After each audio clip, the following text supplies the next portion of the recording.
鼻塞会加重打鼾吗？答案是会，有可能。鼻子是睡觉时重要的呼吸通道，如果长期鼻塞，空气进出变得不顺，人就容易改用嘴巴呼吸。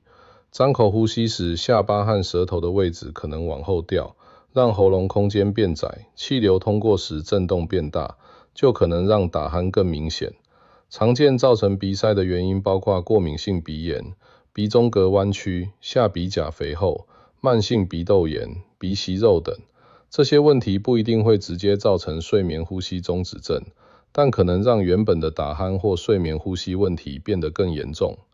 如果你有长期鼻塞，睡觉张口呼吸，打鼾很大声，甚至被家人发现睡觉时有呼吸暂停，白天嗜睡，早上头痛，就建议到耳鼻喉科评估。